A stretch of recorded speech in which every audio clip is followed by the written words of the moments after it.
So welcome back to Cracks in Postmodernity. Today we have a very special guest who we've all been waiting for, Urban Hannon, who studies theology in Rome and who wrote a very interesting piece back in 2014 for First Things magazine called Against Heterosexuality under the name Michael W. Hannon. Urban, thank you for joining. Great to be here. Thanks so much for having me. So this piece, which you wrote in 2014, got a lot of attention. We're going to break it down in a minute, but just tell us a little bit about the background, how this article came to be. Sure. First, actually, I just want to say thanks for having me on the podcast. I have to admit, I had not heard of Cracks in Postmodernity before you reached out to me to ask me about doing an episode. But as soon as I started looking into what you do, to this podcast, 2 episodes you'd recorded already, I knew both that this was something that would be a lot of fun to do, but also that we would become fast friends, because I saw the list of your recent guests and saw, first of all, that my good friend Pater Edmund Waldstein, who's a Cistercian monk over in Austria at Heiligenkreuz, had just been on to talk to you about Catholic integralism. Abigail Favalli, who unfortunately is not my friend, I've never gotten to meet her. One day. But I wish she was, one day. Was on, did a great episode with you, not entirely irrelevant to what we'll be talking about today, I don't think. And Abigail just came out with a book with Ignatius Press called The Genesis of Gender. Which everyone should read. Everyone should read. Stephen is thanked in the acknowledgement section, so there you go. But fantastic book. I read it on a vacation last month, and I think it's the only time I can remember that I read a book on a vacation, and I finished reading it, and my mom picked it up and read it after me. So this is a great book that's pitched at a level, Ignatius Press audience that actually brings a lot of the sort of intersection of traditional Catholic theology and human anthropology, philosophical anthropology, into conversation with gender studies, etc. So Abigail being on here also was a big boon to wanting me to come on. Mm-hmm. And then you had Adam, aka Wafers, on for like 3 episodes in a row or something not that long ago. Aka Tradwave. Tradwave, one exactly. Of the members of Tradwave. So he's a new friend. Through the podcast, he and I actually met up for breakfast here in New York a couple of weeks ago, and he gave me some of his Rated T for Trad stickers. Which everyone should buy. As well as a cassette tape with a recording of Compline. If you have a cassette tape player. Which I don't, but it was a very sweet gesture, and he's awesome. So that's very decorative. If you can't play it, at least it looks nice. It's a conversation piece. There we go. So more good Cracks in Postmodernity connections. And then finally, just maybe a month ago now, is that right? You had someone on the podcast who is not my friend, is not going to be my friend, and if he knew anything about me, would really, really not want to be my friend, but who has a lot to do with some of the things we're going to talk about, I think especially in the second half of what we chat about today, and that, of course, is Andre Aciman, the author of the novel version of Call Me By Your Name. I still can't believe that you got him to come on this podcast. Have you ever listened to another episode of this podcast? Definitely. If he did, he wouldn't have said yes. But fantastic. Hey, Andre. He's not going to listen to this either. So. So really appreciate you having me on. And I'm looking forward to talking about this essay I wrote today. So the essay, as Stephen mentioned here, that I'm going to be talking about, revisiting a little bit on this episode today, is called Against Heterosexuality, deliberately kind of a inflammatory name. It's taken from a movement that was going on in France at the time, actually, Catholics United Against Heterosexuality, which you might think is this sort of like radical leftist thing, but it's actually saying that heterosexuality and homosexuality alike are really kind of false categories. They, at least the way that those terms were being really popularly used 10 years ago when I wrote this, I argued are just completely inadequate for understanding what they're supposed to explain. And they kind of put on airs and pretend to be these eternal types that man, for as long as man has been around, has always existed in these two sort of irreducible and absolutely distinct and the only 2 option kind of radical alternative kinds of those who are attracted to the opposite sex and those who are attracted to the same sex. And I looked at this and said, first of all, that has nothing to do with the Catholic tradition, but second of all, it also is just not really adequate even to explaining what's in front of us culturally today. And I don't think these categories are going to be around for much longer anyway, at least in their current kind of iteration. So I don't want to take too much credit for this idea.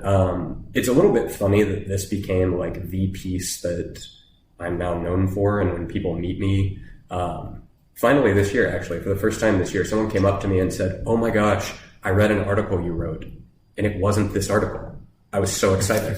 It was a piece about the liturgy and Christology, and I was just bracing myself because thousands of times someone has come up to me and said, "Oh my gosh, I read this article you wrote," and it was against heterosexuality. And this was the most read piece on First Things for quite some time. Okay, yeah. So it became this very big sort of phenomenon of an article, which is funny for two reasons. One, this wasn't some like grand original idea of mine. I became the person who kind of wrote this thing up that had been a regular conversation in my group of friends for a really long time at that point. Like all through college, this was the sort of thing we talked about. And then getting out of college and into this sort of larger young adult Catholic space and realizing that not everyone was having these conversations or thinking about things this way, I thought, well, this is a point of view that ought to be sort of included in this larger dialogue. This was still pre-Obergefell, kind of in the midst of all of these marriage fights and so forth. Yeah.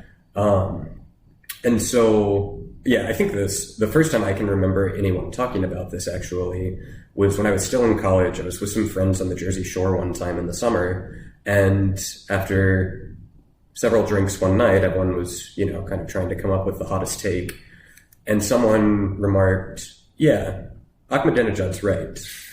There are no homosexuals in Iran, but that's because there aren't any anywhere, and there aren't any heterosexuals there either." And so we started talking about this and talking about Freud and Foucault and all these different people that we were reading on our various campuses.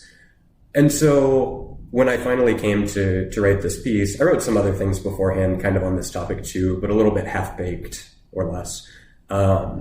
And ended up first writing against heterosexuality to give as a talk at the Notre Dame Fall Conference, the Center for Ethics and Culture Conference back in 2013, and then revised it a little bit and submitted it to First Things, where I had some involvement back then. And I'm very grateful to Providence that I wrote this piece. I then immediately became a pilgrim for 2.5 months on the Camino de Santiago, mostly hiding from the internet. And then a month after that, entered a monastery where I got to hide for 5 more years for many of the blow-up surrounding this piece. So it became this, I don't know, sort of firestorm of an essay, I guess. It got just a ton of traffic from a lot of people who otherwise didn't have anything to do with First Things. And both from the left and the right, I got just a ton of pushback, only a very small fraction of which I've ever read, to be honest. In part because I didn't really want this to become this like long drawn out thing that I was going to debate for the rest of my life. And in part because it just wasn't appropriate to what became my station in life pretty quickly there. The other reason I was going to say that it's a little bit ironic that this became, my calling card or whatever, is that I actually don't know all that much about this stuff, to be honest. Like in terms of gender theory, queer theory, this sort of thing, this has like never been my academic area and is definitely not my academic area today. I'm now trying to become, a proper academic theologian. So I do research on the Eucharistic conversion and Christ's human knowledge and demonology and politics, like topics that I don't have many occasions to cite Foucault for. Actually, demonology and politics, I probably could have pulled him in some more. But it's something that every work of gender theory I've ever read, basically, besides Abigail's new book, maybe, is the stuff that I cited in this essay and the kind of follow-ups to this essay. So, it's something I still believe in very much, and something that I actually think has aged very well. I think it's become almost kind of taken for granted in a lot of Catholic circles today in a way that just was not true when it came out at all. And like a lot of things that we talked about back then that seemed really radical at the time, friends of mine who talked a lot about communitarianism, or other people talking about kind of the importance of thinking outside the left-right dichotomy in America and this kind of thing that now is cliche. At the time was not cliche. And this was another thing like that back then. So anyway, I had not had many occasions to revisit this in the meantime. I did one quick follow-up at First Things before I entered the monastery called Against Obsessive Sexuality, which was just an online piece. It was kind of a reply to my critics. It was probably not great. It certainly is not a great title. And then I did a podcast one time when I was still a religious back in New York on a family visit with First Things called Against Gender. And then I did one follow-up piece in the very first issue of The Lamp magazine, which is a great publication that I'm proud to be involved with still. But that was a piece called How to Be a Radical, which had started as a lecture that I gave here in New York at Columbia back in 2016. And then, like I said, published there in the debut issue of The Lamp. So that wasn't just about sexuality stuff, but included that and also kind of zoomed out to say, like, what is this move that I'm making and arguing against quote unquote sexual orientation, and how is that part of a larger pattern of how Catholics need to engage with contemporary political and cultural debates. So let's get into what you're talking about in the beginning is the genesis of this whole category of sexual orientation, which a lot of people do, refer to Foucault and History of Sexuality. And he talks about, in the manual tradition of the church, and, how priests were trained to hear confessions that, like, sodomite was not a category of person, but it was a type of sin that people are associated with based on their actions, not based on their subjective desires, their inclinations. Yep. And he traces the line up into, 1800s when you see the pathologization, the medicalization of the category. But he understands it to be, again, this kind of social construct. So say a little bit about your reading of Foucault and how you kind of take this very post-structuralist, postmodern thinker into the traditional Catholic context. Yeah. So here I'll control F through my old essay real quick and look at, there's a paragraph in Foucault's History of Sexuality, Volume 1, that I think is really helpful for this. So this is what Michel Foucault writes. He says, the 19th century homosexual became a personage, a type of life, a morphology. Nothing that went into the homosexual's total composition was unaffected by his sexuality. It was everywhere present in him, at the root of all his actions, because it was their insidious and indefinitely active principle. He says, homosexuality appeared as one of the forms of sexuality when it was transposed from the practice of sodomy onto a kind of interior androgyny, a hermaphrodism of the soul. The sodomite had been a temporary aberration. The homosexual was now a species. And so, as you say, Foucault's point is that historically, I should say, when I say Foucault's point, there are a lot of people out there that know a lot more about Foucault than I do. And that's one of the things I heard from the left in response to this essay a lot was like, Foucault is more complicated than you present him as. Neat. Like, I'm sure that's true. My use of Foucault is for a very limited purpose of saying, hey, Catholics who already agree with each other about the church's teachings on sexual morality, let's reevaluate our relationship to these categories of sexual orientation, and let's pay attention to some of the things that the radical left has figured out about the kind of pedigree of these categories. So I don't pretend to, be the definitive word on Foucault, but what Foucault is talking about here, at least, is that previously sodomy had operated basically like any other sin. It, yes, is classified as one of the sins against nature. St. Thomas Aquinas has a question in the Summa Theologiae in the Secunda Secundae. And it's one of the, what do we call it? Sins crying out to heaven for vengeance. Crying out to heaven for vengeance, exactly. In addition to withholding pay from workers. This is true. Both pretty bad. Indeed. It's something where I certainly don't mean to say this sin isn't a big deal. That was definitely not the point, and I think anyone who read the essay would have to know that wasn't the point of what I'd written. But what I did want to say is that even though this sin is a very big deal in terms of its gravity, it's not categorically different than other sins. We don't have a different relationship, or at least like man in himself does not have a different relationship to it than he does to any other violation against chastity, but also to any other violation of any of the other commandments. That the really unprecedented, bizarre thing about sexual orientation is that it takes this particular sin, and as Foucault says, turns it from being a juridical category into a kind of essential anthropological category where you create a species of this, and there's now a kind of person who is a heterosexual or a kind of person who is a homosexual, and that's just what they are, and that's the starting point. And then you can debate like what the morality ought to be. And I trace some of this history in the piece, but originally when homosexuality was invented in the 19th century, it was supposed to be a bad thing. It was supposed to be, here's a psychological category of those abnormal and therefore immoral freaks. And this was done by people who wanted to commit sins against chastity with the opposite sex, but still wanted to be able to hold themselves up as quote unquote normal. And so it was all a way of devising a system that let people give into lust, give into vicious, unchaste desires, but still have someone to scapegoat. And so it was the sodomites, those, and specifically I should say those who sodomized people of the same sex, because sodomy is a sin that one can absolutely commit with a member of the opposite sex too. Anything that is inherently sterile and arousing the other to the procreative act is an instance of sodomy.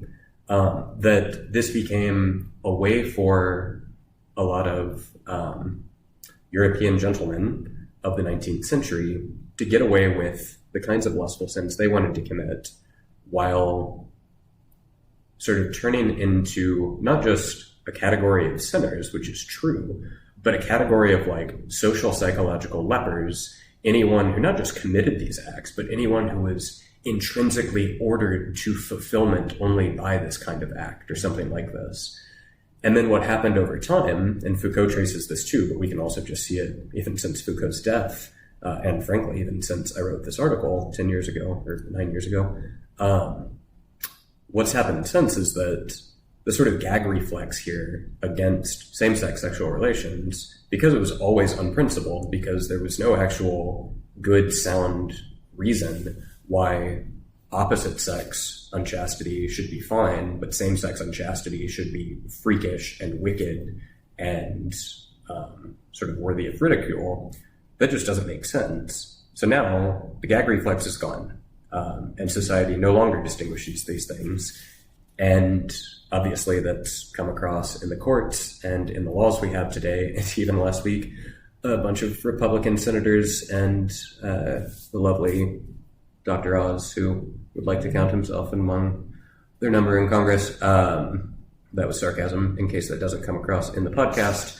Have banded together as the GOP to try to enshrine in law the results of all these Supreme Court cases and so forth, enshrining quote-unquote gay marriage too. Basically, the 19th century invention of homosexuality no longer serves its purpose, because now anything you want to do against the Sixth Commandment is supposed to be accepted as just an expression of who you are. And yeah, I think that's really unfortunate. It's a really bad setup for understanding the truth about our nature as men and women, but especially for those who are Catholic and are raised in the faith. It's a really bad starting point for understanding or receiving what the church has to tell us about sexual morality. Because if you thought from the beginning, there are two kinds of people. There are straight people and gay people, essentially, absolutely, from all time. And then the church's teaching is what it is. You'd think this is arbitrary, this is hateful, this doesn't work for this whole category of people who are damned to be unfulfilled by it. Then you've got a lot of people who end up having this kind of cognitive dissonance, or resolving cognitive dissidence by just leaving the faith or demanding for church teaching to change or something.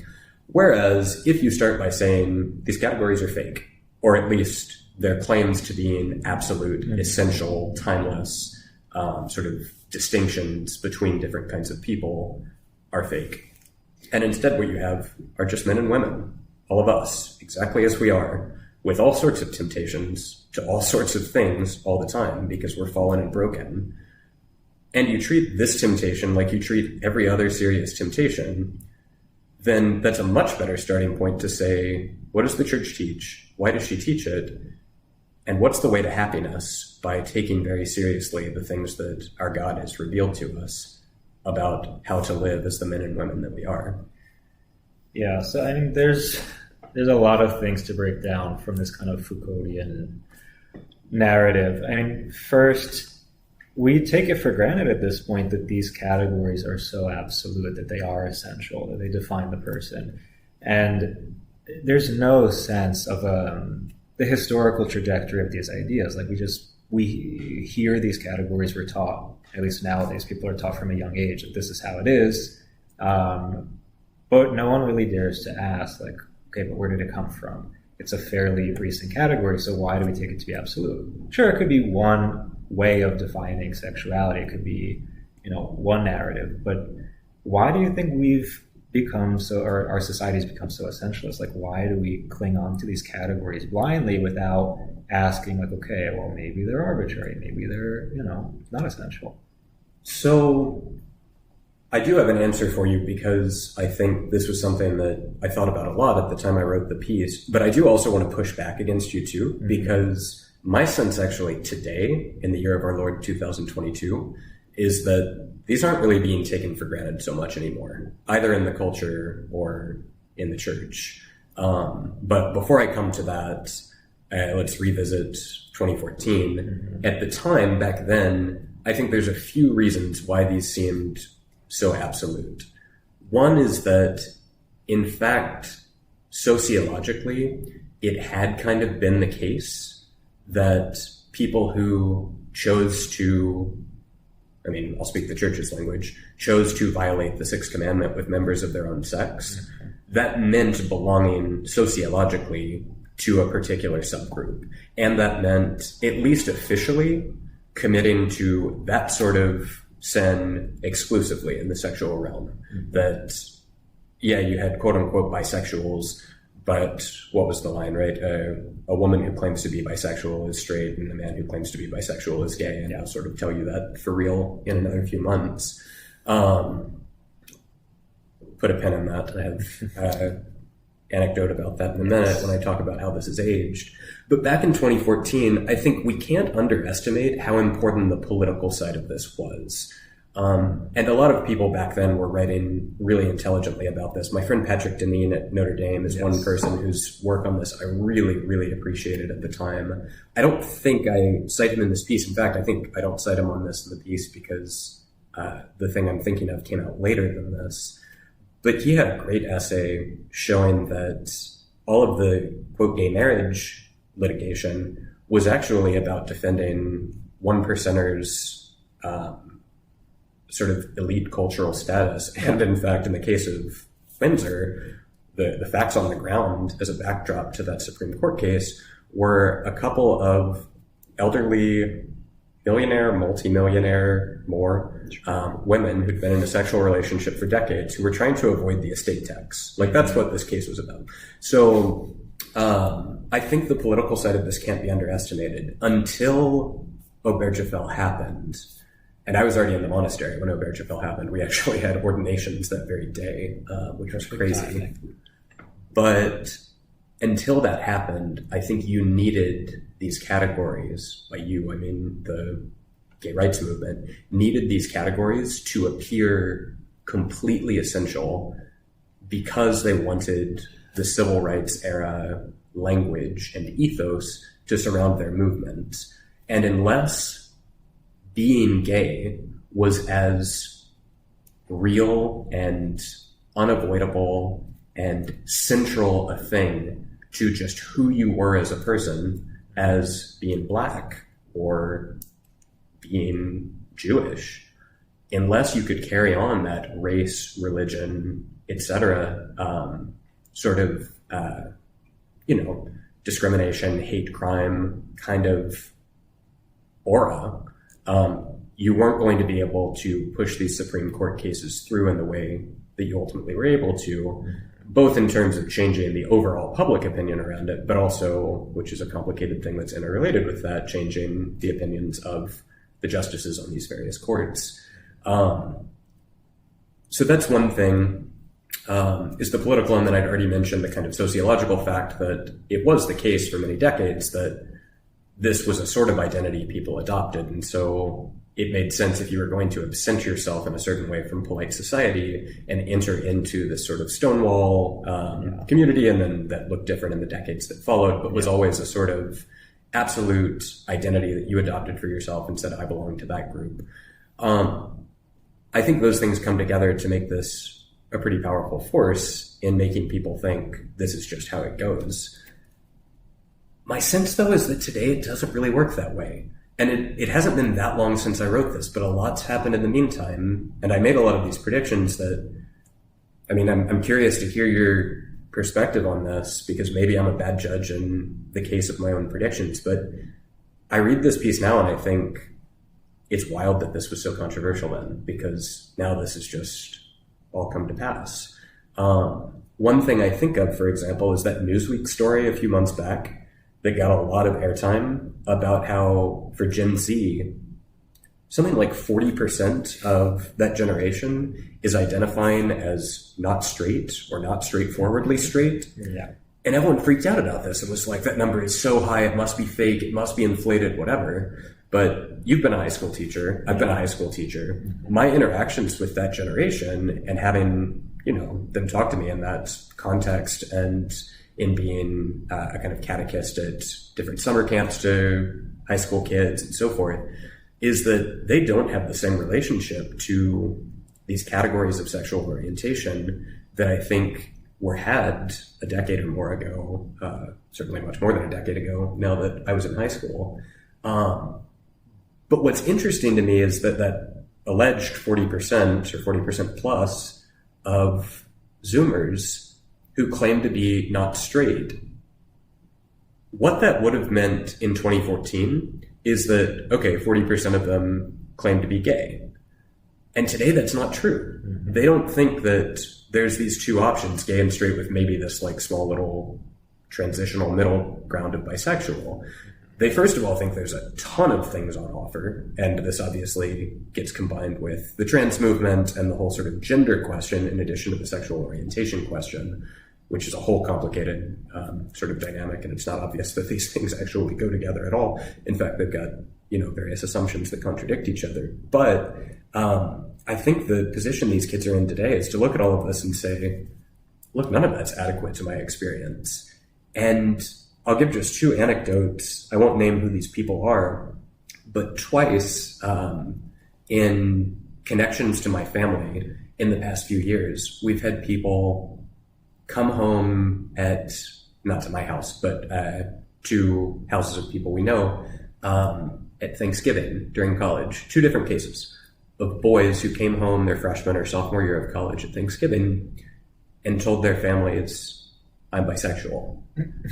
And as I say, what that would have meant when I was in college, if at Thanksgiving you told your family you were bisexual, that was preparing them for over Christmas when you told them you were homosexual. It was like an easing them into, this coming out of the closet moment kind of thing. Yeah. What this meant in these cases, by Christmas, one of these men had a girlfriend. They're now married a few years later. Look at that. For the other one, he went on to date, might be a generous word, but he went on to be with many women over the course of the next couple of years. A woman. Well, that is also part of this story, or at least that's right. He no longer knows what his gender is. But it was, at any rate, not a situation of, I now am going to be Carson Kressley from Queer Eye for the Straight Guy circa 2003 or whenever that show was a thing. And instead became this very different thing of, I just don't experience myself and my desires and so forth as fitting into these neat category boxes anymore. So no question, the language is still there. Like, I don't mean to give the impression that I think high schoolers and college students today are not saying gay and straight or finding meaning in those terms, or sometimes finding solidarity with others who adopt the same one they do or whatever. But I do think that both because the political landscape has changed so much in regard to these things, some of which is all the victories being won for gay marriage, some of which is the trans movement coming in as the next thing and disrupting or complicating some of this in different ways, and some of which is just the sort of sociological landscape changing, where now I think there's no expectation today that a guy who's with men is only ever going to be with men. Like, that's just not usually or often. I won't say how this works. I don't know how this works for them, but at least is not presented as this is all I will ever be. Because that itself, I talk about this in the piece too, and why I predicted that this was all on the way out. But that itself is restrictive in a way that I don't think the libertine gay rights movement wants. They needed it for a while to be able to say, this is us and we're oppressed and treat us equally and so forth. But once they got that, what they actually want, or at least what the movers and shakers behind the movement want, is not rigid identity categories that give them a whole different, very demanding, specific sexual ethic, but rather is to unmake all of this in a radical way so that everyone can, quote unquote, follow his heart and do whatever he wants on any given day. And so, I don't know, I think that while the names are still with us, the categories aren't in the same way. Okay, so before I respond to the way that the ties have changed over the last 9 years, first, just a couple comments on the whole essentialism and the Foucault narrative. When I hear people who are super ardent about pro-LGBT, queer rights, etc., like, sometimes I wonder, like, why is there this lack of curiosity about where these categories come from? Like, why do we blindly accept it? I think part of it is a problem of intellectual capacity. I think some people are incapable nowadays because of the dumbing down, whether it's the school systems, whether it's TikTok, whatever. Like, people are incapable of saying, like, where do certain ideas come from? What are the implications of this? Most normal people can't pick up Foucault. I mean, he's impossible. But you can at least Wikipedia search, what is the genesis of this category? Most people don't think to do that. But it's also a problem of power, like cultural power. Like, the fact that these gay rights lobby groups have spent so much money to control the narrative, like, I think that's part of the reason why people don't even think to ask the question, because there is so much control over the questions we can ask, the things we can read. Also very Foucauldian. Yeah. The power dynamics of politics. Yeah, I mean, that we don't see. He knew what he was talking about. He may have been insane, but no, like, there's a problem of power, but also I think people are becoming stupid who can't think about the things that they're told anymore, but also aren't allowed to. But then the fact that, like, there are still, well, I don't know, like, I especially see the role of power when it comes to, like, when you look at Stonewall, like pre-Stonewall, and I say this a lot, I write about this a lot, like, people understood that sodomy was a deviant behavior, that it wasn't natural because it didn't result in childbirth.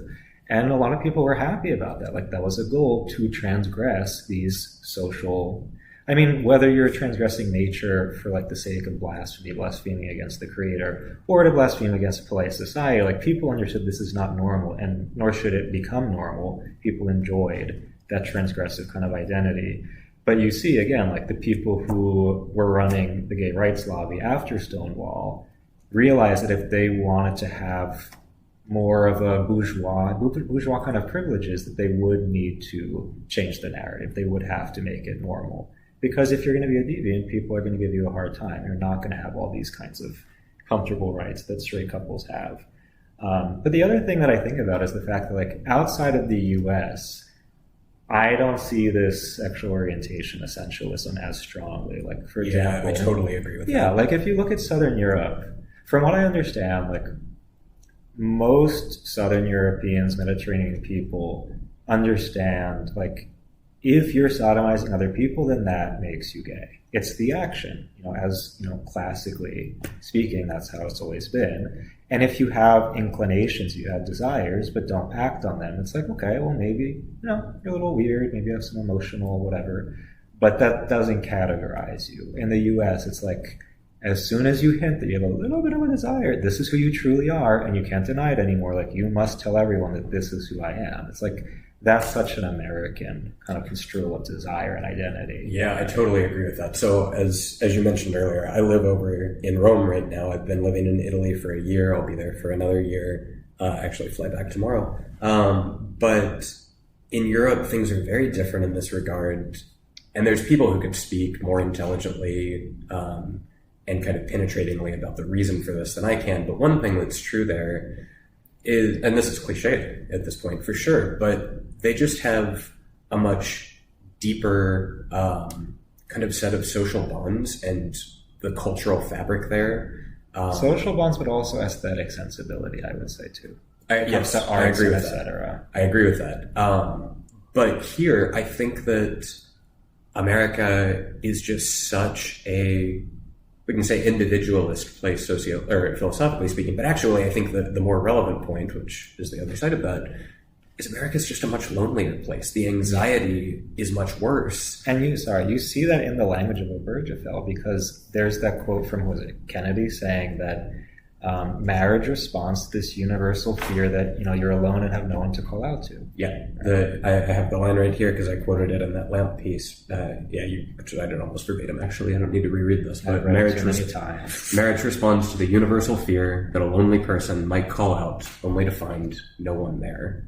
And I commented in How to Be a Radical in the lamp, granted, that's a really bad philosophy of marriage, but it's a good confession of a deep human fear that if we're man enough to admit it, all of us have known. And I really do think that in America, that's much more pronounced than it is abroad. We are so much lonelier, and that's the dislocation from the place that we're from, or we may not be from a place, because our families were from different places and have moved and all these things.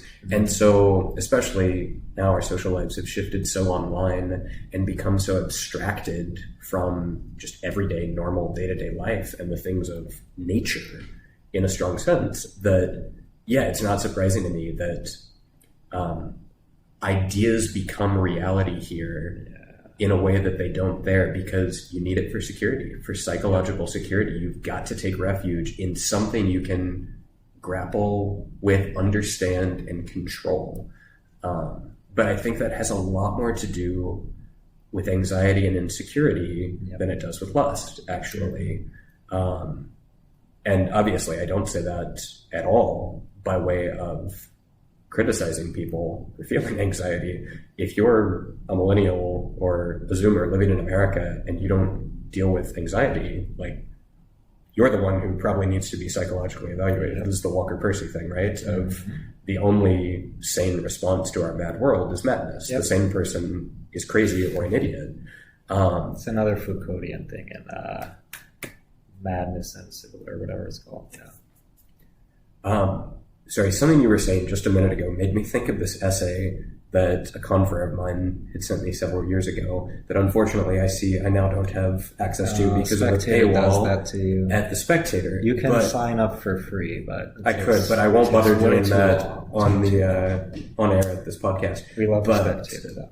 But this is a really interesting piece written by a guy who was involved at Stonewall and is still has not had any conversion of any sort from that, but who wrote this interesting piece back in 2019. His name's Chadwick Moore, and the piece is called "This Pride, Let's Celebrate Shame." Yes, so really recommend this essay just from the point of view of sort of a know your enemy thing, but also this is what I'm talking about in terms of his point is basically, quote unquote, pride today has become this non-deviant thing, this mainstream thing that's undergone a hostile takeover by Democrats, corporations, quote unquote, Marxists, and radical identitarians. And that's not what we were about at Stonewall. And this movement has been betrayed, basically. Now, obviously, I'm not fighting for him to be in control of the levers of power, but I think it speaks to the fact that this thing has been co-opted and tamed in a big way. And the deviancy point is important because, you looked at the quote-unquote conservative cases for same-sex marriage back in the day. The whole point was, this will be so great, we get gay marriage, and then they too will be just bougie, suburban, whatever. And there's something, perverse about that. There's also something just sort of dishonest about it that is less, I think, revealing than the radical, deliberately bucking of bourgeois norms, etc., that had gone into this movement for so many decades. Yeah, so to quote somebody who lived down the street from where we are right now, we have all known the long loneliness, and the only solution comes with love, and love comes from community, which we don't have in the U.S. Absolutely. Dorothy was right. Yeah. That and many other things. So for readers who did not pick up on Stephen's excellent allusion, Dorothy Day's original Catholic worker house is over on First Street between First and Second Avenues, which is about a 5-minute walk from where Stephen and I are sitting right now, down here in Lower Manhattan. Which house was on Mott Street? Which we're basically almost on right now. Yeah. Something was at Mott. I don't know. But she would go to Precious Blood. She would go to Precious Blood. She would also, her actual parish has since closed. It's called Nativity, and it is the ugliest thing in the world. Now covered in graffiti, which is sad. It's been deconsecrated. But actually, to be honest, the building is so bad that it looks very natural with graffiti all over it. They should do a graffiti of her like they did of Pope Francis of the Cupcake Shop. Yeah, there you go. We need more, more Catholic spray paint in the neighborhood. But no, Dorothy Day is really, really wonderful, and the long loneliness is, where did I quote that? I don't know if it's in one of these pieces. But the part, in a movie when they work the title of the movie into the movie, it's always very exciting. In the long loneliness, Dorothy Day has the line that the title is taken from, where she says, "We've all known the long loneliness."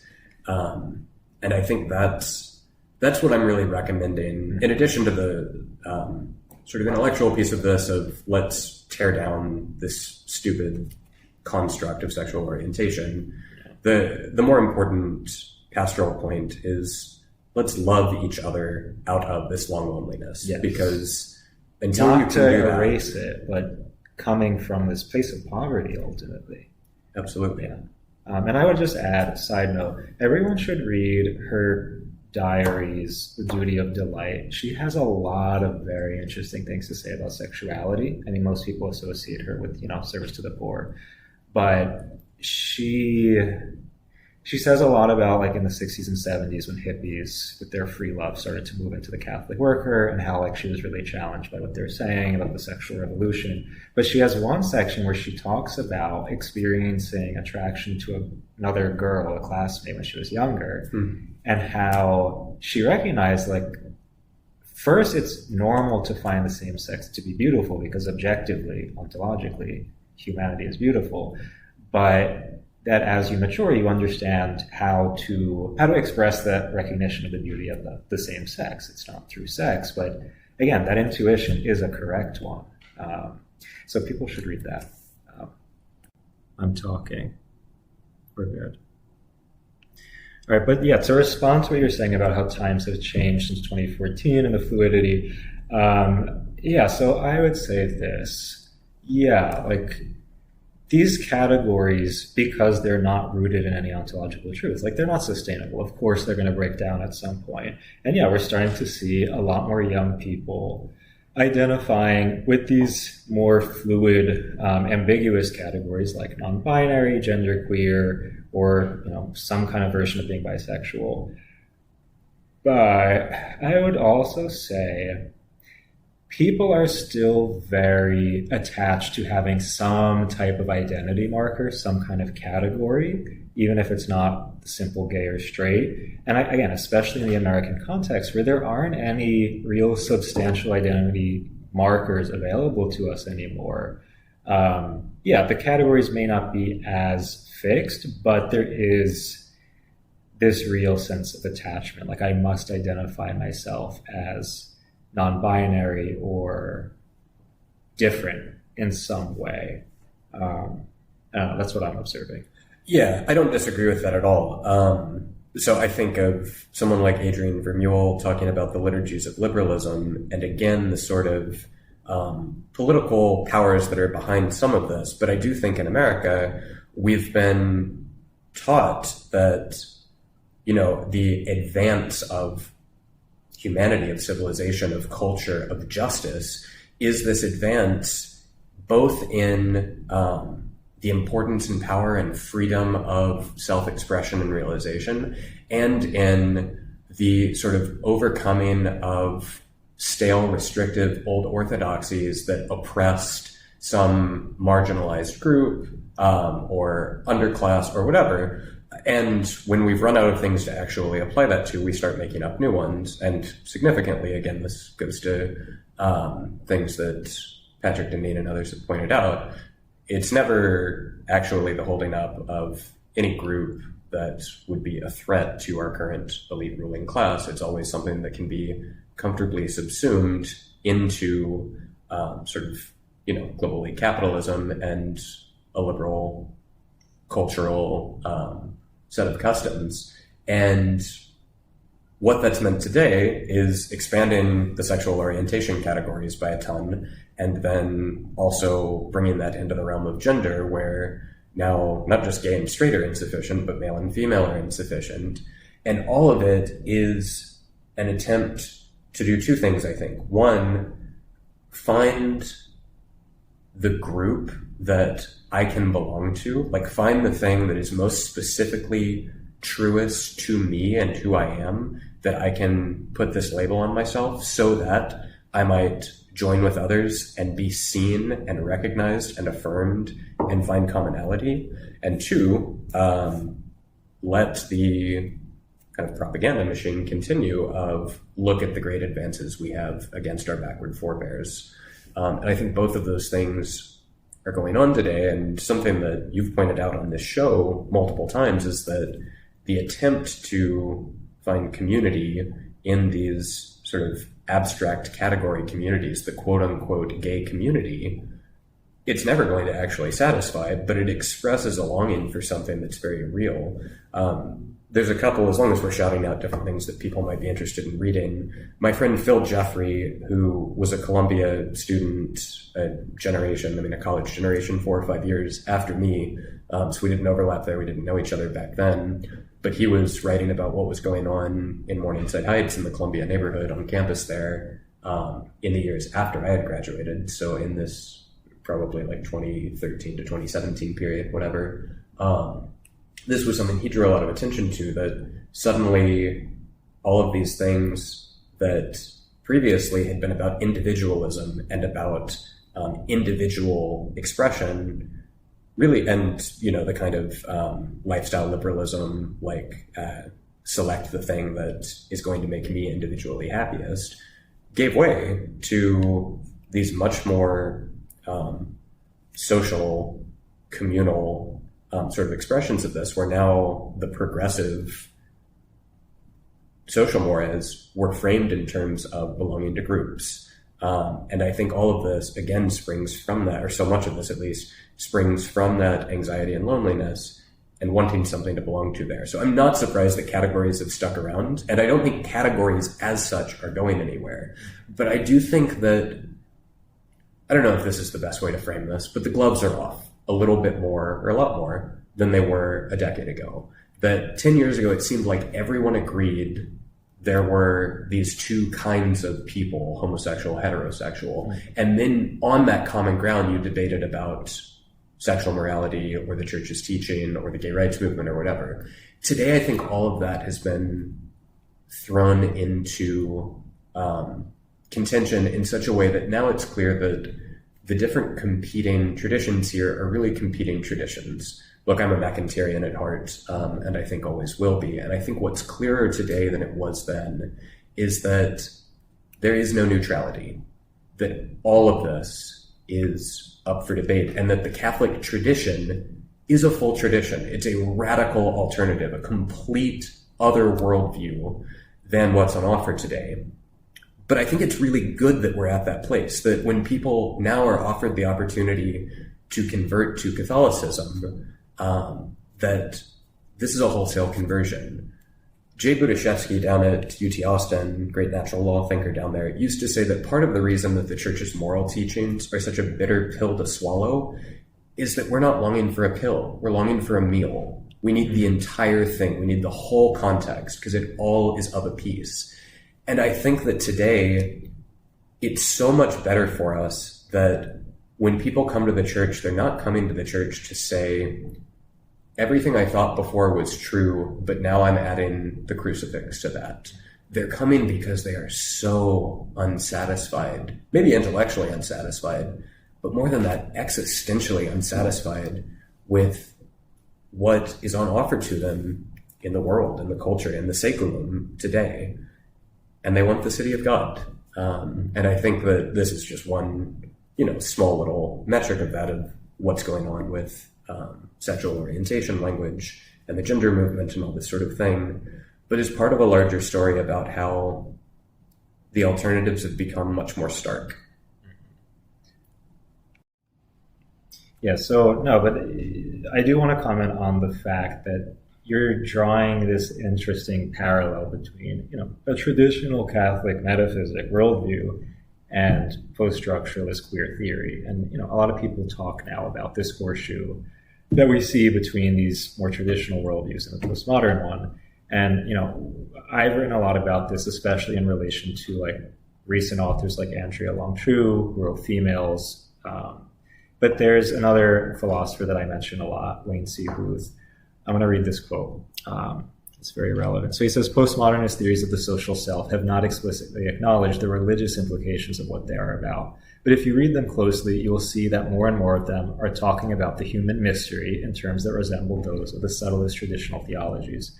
So what you see here is that a lot of these queer theorists, again, postmodern thinkers, are reacting to these very positivistic Enlightenment categories, which we see, the whole concept of sexual orientation is coming from this Enlightenment positivistic worldview that medicalizes the condition, we can say. But no, in the same way, the church would critique the Enlightenment's lack of mystery, lack of sense of otherness, or we could even say of queerness, that which is beyond the normal, the natural realm. So even though Foucault's lifestyle and a lot of his beliefs are very much against the church, we see that there is some convergence. But unfortunately, the mainstream dialogue or rhetoric that we see within the church tends to overlook this. Whether it's people on the left who are, promoting hey, LGBTQ ministry is welcoming, or even the more conservative ones that are oh, don't say gay, that's against us. Heterosexuality is normative. Why do you think that? I mean, I think times have changed since you wrote this article. This kind of discourse is a little bit more common, but I don't see it, at least on a pastoral level. Why is there a kind of lack of reckoning with that horseshoe, that convergence? You mean to say that the church is lagging years behind in being able to talk to the culture? No. Wow, that's new. That's a new problem. Fortunately, nothing about that is surprising, and that was sort of the motivation for my piece, right? If you read it, it's written to fellow Catholics, or at least fellow Christians, and begging them, actually do read the signs of the times, these times, not the late 90s and early aughts. Yeah. What's actually going on? Because everything's still being framed in terms that I think Gen Z and our millennial compatriots just really, really can't relate to very well at all. And that's not surprising. But yeah, I could give other examples of where I think that's happened in the church's popular presentation of things in recent years, but I will hold my tongue. But yeah, I think that is unfortunate, and that it actually would be a great thing for the church, both because, in terms of pastorally reaching out to those who need this most, you owe it to people to be able to speak to the circumstances in which they actually find themselves. But also because, as I've pointed out already, this is better for us. The church's sexual morality makes a whole lot more sense when you throw these things out and say, hey, let's start over. Let's not look at this from this stupid Enlightenment, post-Enlightenment, 19th century rationalist, psychologized perspective. Let's look at this from a perspective that is simultaneously more essentialist and also more flexible and open to the postmodern. Because I think that combination is so important, but it's also important that you put them in the right places. Because what the church ought to be doing is looking at the reality of man and woman as the most obvious thing in the world. That's not up for debate. That's not to be anything but taken for granted. And this is one of the things Abigail Vivalli is so great about in The Genesis of Gender, is, look, you're a man because you are the kind of human being who procreates in another. And you are a woman because you are the kind of human being who can bear new human life within yourself. Like, you may or may not ever actually do that. In fact, you may or may not be able to do that for a whole complicated variety of reasons. Yeah. But you still are this sex or that sex because this is the tendency of your body with regards to bringing forth the next generation of mankind, which is the whole reason that we have two sexes, in fact. And I think that, yeah, it's a shame that the church still frames things so often. And when I say the church, I obviously don't mean in like the strongest capital C sense. The church herself, her magisterium, is infallible and correct and is not subject to any of the prejudices of our age or of an age 20 years lagging behind or whatever. But in terms of the way that different spokespersons for the church frame these issues, it's still like really unnecessarily essentialist a lot of the time. And it's about, quote unquote, reaching out to our gay youth, or it's about trying to, uphold heterosexuality, by which they ought to mean the family, but instead end up meaning the psychological persuasion as the ideal that everyone ought to strive for or something. And it's alienating and also just not especially Catholic. But I think so much of that, I mean, there's a whole variety of reasons that the church is always attempting to, how do you do, fellow kids, and not doing that very convincingly, a la Steve Buscemi. But there's unfortunately a problem of trying to be up to date by a lot of people who have often been left behind by the culture in different ways, and yet are still the ones sort of setting the terms of debate on this. I mean, I think of someone, I don't want to go too far down this path, but I think of someone like James Martin. Ooh. And I don't think we're going to go there, but here we go. Well, I only bring him up to say the thing about Father James Martin that is so disappointing to me. I mean, there's obviously, orthodoxy issues that could be disappointing to me, but the thing that's so disappointing is, like, what a wasted opportunity. What a lost opportunity to actually call into question the way this has been framed and presented for so long, and bring the incredibly consoling truths of the church's tradition to people who are hurting so much right now in the midst of this and feel so alienated and abandoned and whatever. And rather than saying to them, hey, welcome home, you are not different than anyone else here in any essential way. Welcome to the family. Dysfunctional as she is, she's ours, and you're one of us. Rather than saying that, instead it's this thing of, no, please continue to identify by this disordered set of desires, and continue to, at least without saying this part out loud, continue to do what you want in regard to that. And the church needs to change to make it clear that all of this is just fine. That's just not helpful. First of all, it's not boring. True, but it's also, this is my point, it's also so boring. Why would I need to go to church to be told that I can be whatever, do whatever I want to do? I could go anywhere. Yeah, I think it just misses the mark so hard on our generations and on trying to, I mean, to use Pope Francis's language, right? To be the field hospital, or to smell like the sheep, or whatever it may be. It smells more like bourgeois global elitism. There we go. Yeah, I mean, I don't want to go too far down that rabbit hole, but I will say this, that he, for the last couple of years, he's been doing the Pride Mass at St. Francis in Midtown before the parade. And I wrote this once that I'm like, you're saying Mass, presumably for a bunch of LGBT identifying people right down the street from the Pride Parade. And you're preaching this, again, this very bourgeois, not very Catholic, not even very pagan worldview, which again is very dull and boring. And, in that church, you have many beautiful statues which speak to I'm not going to call it a pure sensibility because I don't want to scandalize people, but like you're displaying the body in a way that should speak to people who, one, feel alienated and outcasted, but also have certain affinities for, bodies of the same sex. You have such an opportunity to present them something so much more exciting than the display of bodies that you see at the Pride Parade. Why aren't you taking advantage of this like really exciting opportunity? Rather you just go with the status quo. And like this is what I'm going to say just about the horseshoe thing again. It's like the benefit of queer theory is that I think it is relying on this pre-Stonewall narrative that understands, certain actions to be metaphysically charged. Like, at least in a pagan sense, it has this spiritual charge.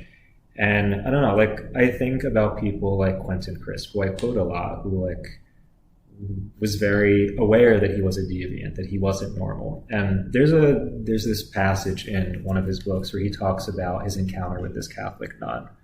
And he says that like, as someone who desires people of the same sex, I've always been in pursuit of this great dark man, he calls it, doesn't mean racially, but this mysterious figure, this elusive real man who is not accessible because real men don't desire other men. So that he's saying like the whole experience of same-sex desire is rooted in this pursuit of a mystery. Now, if you're actually going to pursue sodomy, like it's this inversion of the mystery, which is ultimately diabolical. But he finds in his friend who's a nun that she's also pursuing this great dark man who is God. So even though, they're mirror opposites of each other, there is this convergence. There is this similar understanding of their desire.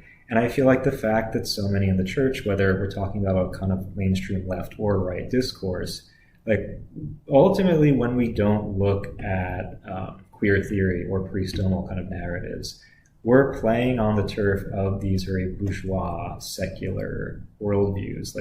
And all we can really do is either accommodate ourselves to that worldview or we can react to it. But at the end of the day, we're playing their game. Mm-hmm. What we really should be doing is responding to the narrative of homosexuality, of sexual deviancy, that does have something in common. The pagan kind of approach does understand that sodomy has a metaphysical charge. There is something spiritually significant. And as much as, yes, it's opposed, there's we can speak a similar language, we can engage, Yeah, it's the Macintyrian in me again that wants to say there's sort of two moves at that point that are worth making. One is to attempt to translate our tradition into the terms of their tradition without remainder, in terms that they'll understand, but that are still adequate to the fullness of truth. And the other, which I think is also really important and maybe more relevant than ever today, is trying to slowly guide people who are very much ordering themselves toward the city of man, to guide them toward epistemic crises, and to get them to the point of realizing that their own tradition raises questions that it is systematically incapable of answering. And that's going to be true in any false philosophy. And the fullness of Catholic truth is always going to have the answer to that. But I think today I don't know about more than ever, but today in a really strong way, certainly more than a decade ago or in my childhood, the claims of the culture are really bold and really loud and really totalizing. And they're chewing so many people up and spitting them out that people are longing for somewhere else to be, somewhere else to stand, and for a true community to belong to.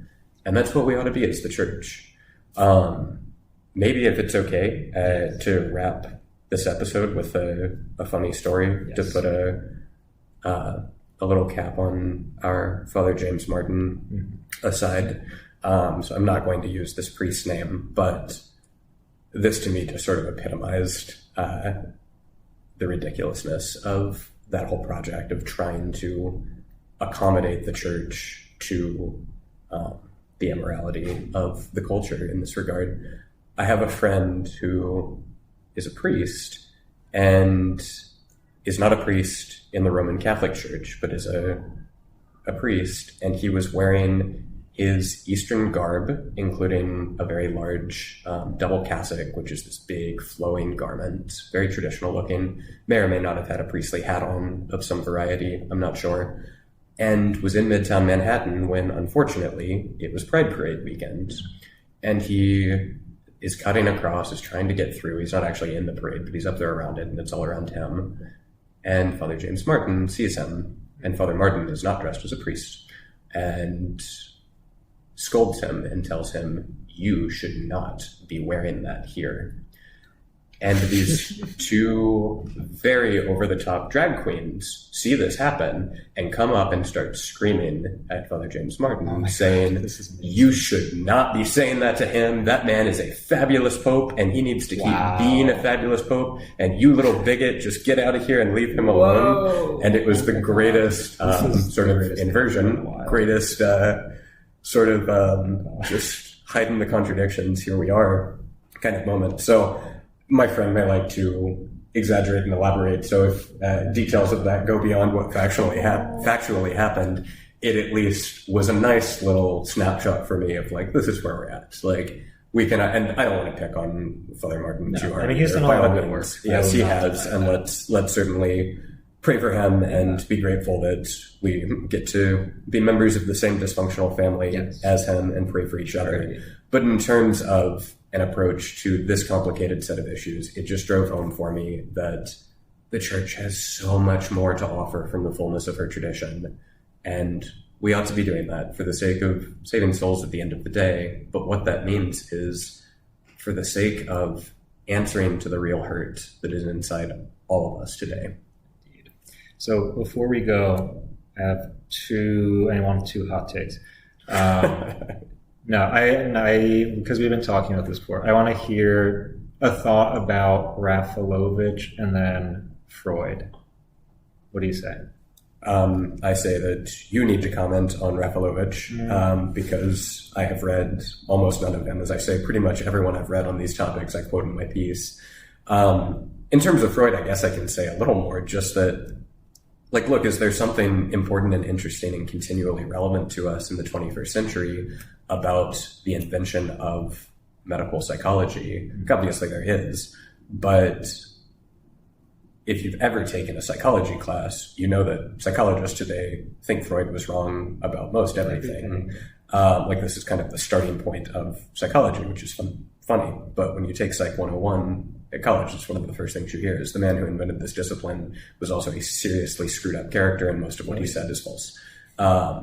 And so when it comes to sexual orientation, I just think it's a shame that we've let this guy who was himself sexually perverse in so many ways define for us how we ought to conceive of ourselves, both because of the time that's passed in the interim and how irrelevant that all is today, but also because it's not Freud, but is in fact Christ Jesus who gives the standard of what the human mind actually is and is meant to be.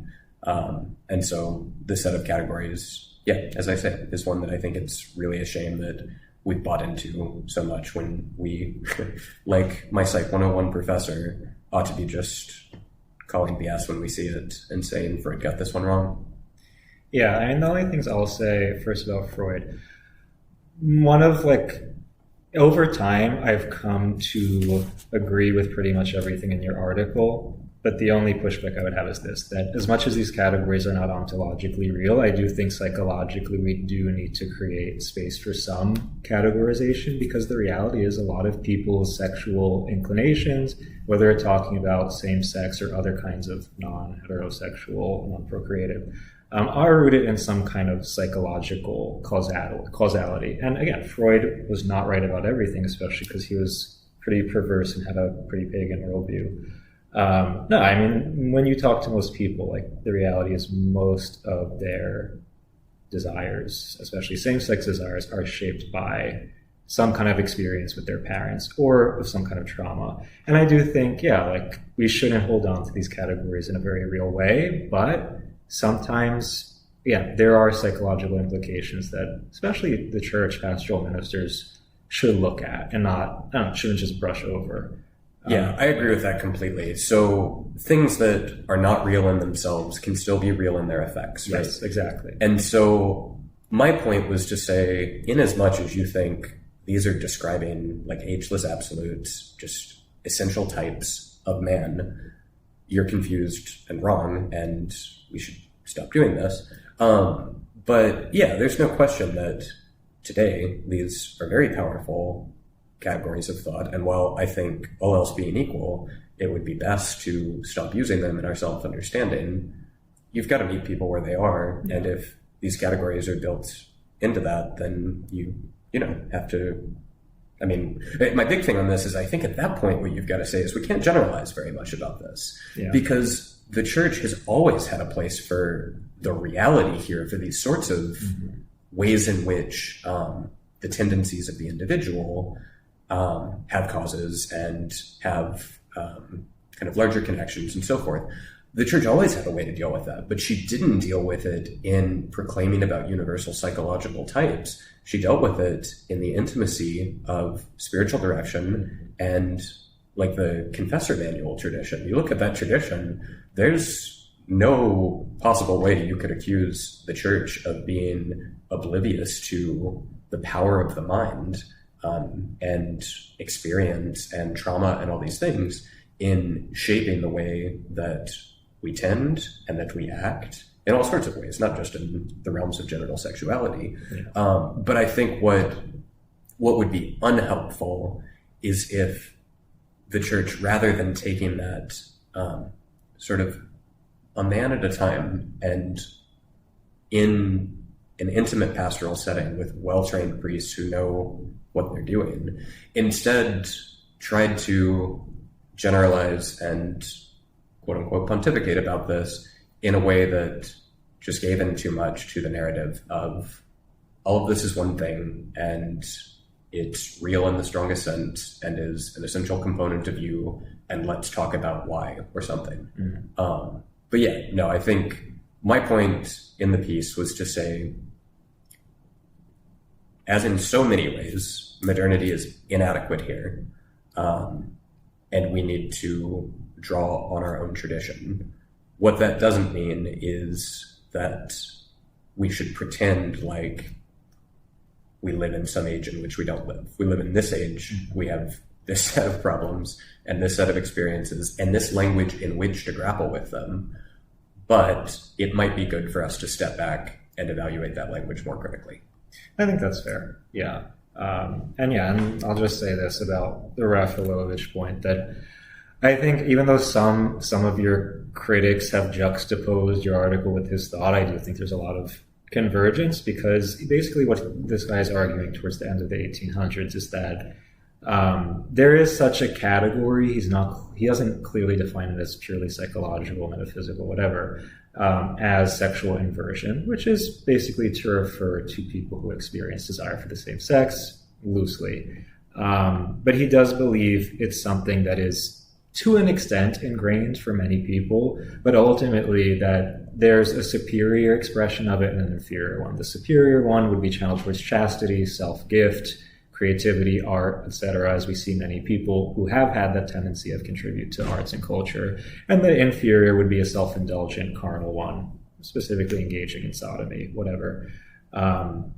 So I think, like, if we loosely use this category, it does speak to the fact that, one, like, there's a prophetic dimension to it, that, like, this person who gives themselves or who offers their desires to God chastely is a sign of the fact that all sexual desire is ultimately for the sake of the kingdom. Even people who get married heterosexually and have kids, you're not getting married because that's the normal, natural thing. You're doing it to propagate, the glory of Christ on earth and to prepare for the kingdom. So that tension that quote-unquote inverted people live between either an unnatural or supernatural give meaning to the quote-unquote natural vocation of marriage. But also, again, like, it speaks to the fact that there is this certain cultural sensibility that a lot of people with same-sex attraction have. So again, loosely using these categories that he talks about, I think, is helpful, but of course with a little bit of nuance, not relying too heavily on it. But with that being said, Erwin, thank you very much for coming on. This was a good time. It was great to be here. And I think we might follow this up with another episode looking at how some of these things show up in contemporary media and culture. Indeed. So stay tuned. Stay tuned. Thanks very much, Stephen. Thank you.